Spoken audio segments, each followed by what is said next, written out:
Pos polisi Simpang Rapak ini tidak dijaga oleh pihak petugas kepolisian, padahal baru 1 hari kejadian pasca kecelakaan maut yang menyebabkan 4 orang tewas dan 30 orang korban luka berat.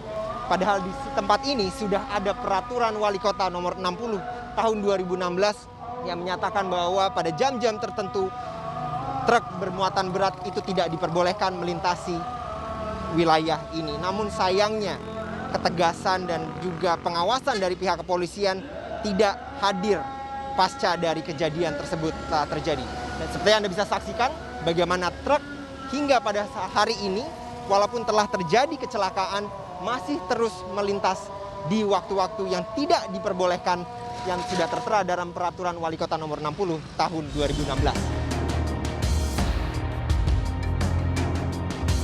Kendaraan berat bermuatan 20 hingga 40 ton masih kerap melintas di Jalan Soekarno-Hatta, Simpang Muara Rapak, meski peristiwa kecelakaan tersebut baru saja terjadi.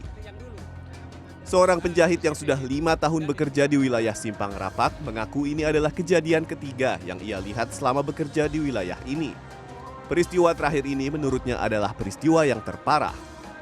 Ia khawatir kejadian tersebut kembali terjadi karena pos polisi jarang dijaga aparat yang bertugas.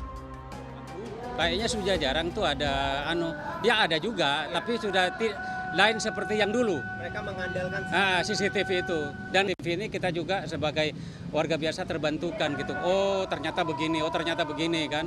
Seperti yang nyebrang nggak pakai helm. Tapi sekarang saya itu kayaknya mereka tuh yang malah tidak ada polisi, malah nyebrang sembarangan. Betul. Yang sekarang ke kiri ini masuk padahal dilarang. Tapi kalau mobil gede masuk ke sini, mobil pribadi masuk. Nah itu karena apa? Mengandalkan CCTV ini. Tak hanya pos polisi Simpang Rapak, pos polisi Batu Ampar pun keadaannya juga sudah tak terurus. Padahal pos polisi ini menjadi filter pertama bagi kendaraan berat untuk masuk ke wilayah perkotaan Balikpapan. Salah satunya yang melintasi Jalan Soekarno-Hatta. Kabid Humas Polda Kalimantan Timur, Kombes Pol Yusuf Sutejo menolak anggapan bahwa pos polisi jarang dijaga oleh pihak kepolisian. Ia menerangkan saat kecelakaan tersebut terjadi, petugas kepolisian sedang dalam perjalanan menuju pos polisi untuk berjaga karena baru selesai melakukan apel pagi. Waktunya itu 6.15. Jadi anggota itu baru selesai apel itu dari mulai jam 6. Itu baru apel mereka. Nah, 6.15 itu mereka masih perjalanan menuju lokasi penjagaannya yang di pos Simpang Rapak itu. Nah, keduluan kejadian. Nah, ke depan kita akan berkoordinasi ya dengan satuan samping lainnya, dengan stakeholder terkait, dengan Satpol PP dan Dinas Perhubungan untuk kita bersama-sama menjaga persimpangan-persimpangan maupun ruas-ruas jalan yang dianggap cukup rawan sambil menunggu administrasi daripada peraturan perwalinya untuk direvisi. Masyarakat telah mendesak pemerintah untuk membangun flyover di kawasan Simpang Rapak sejak kecelakaan pertama terjadi pada tahun 2010 lalu. Flyover dinilai menjadi solusi atas kemacetan lalu lintas dan berbahayanya kontur Jalan Soekarno-Hatta yang curam.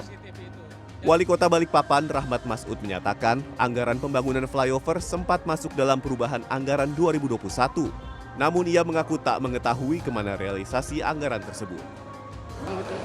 Kalau bilang bersalah kita berdosa, ya pastilah. Tapi itu bukan maunya kami dari Balikpapan. Yang seperti saya sampaikan tadi dalam jumpa pers, bahwa pembangunan flyover itu seharusnya tahun ini sudah dilaksanakan dengan dianggarkan perubahan 2021. Tapi begitu diketuk, anggaran itu nggak tahu diarahkan kemana. Gubernur Kalimantan Timur Isran Nur mengaku juga tak mengetahui alasan mengapa anggaran flyover sudah masuk dalam APBD namun tak terrealisasikan. Namun ia memastikan pembangunan flyover akan menjadi prioritasnya dan akan berkoordinasi dengan Kementerian PUPR Pusat untuk pembangunan flyover di kawasan Simpang Rapak. Kalau jadi belum tentu, tapi yang pasti akan mulai. Saya akan berkoordinasi dengan pihak pusat, pihak PUPR Pusat, Menteri PUPR. Menjadi prioritas. Karena kebetulan jalan itu juga jalan nasional. Statusnya apa ya? Tapi kan soal jalan itu bisa saja dananya sumber dari mana kan tidak masalah. Pemerintah daerah perlu menjadikan kecelakaan beruntun ini menjadi momentum untuk lebih serius mengatasi permasalahan kecelakaan lalu lintas yang sudah beberapa kali terjadi di Balikpapan. Ausrion Dholu, Probokus Hartoyo, Balikpapan.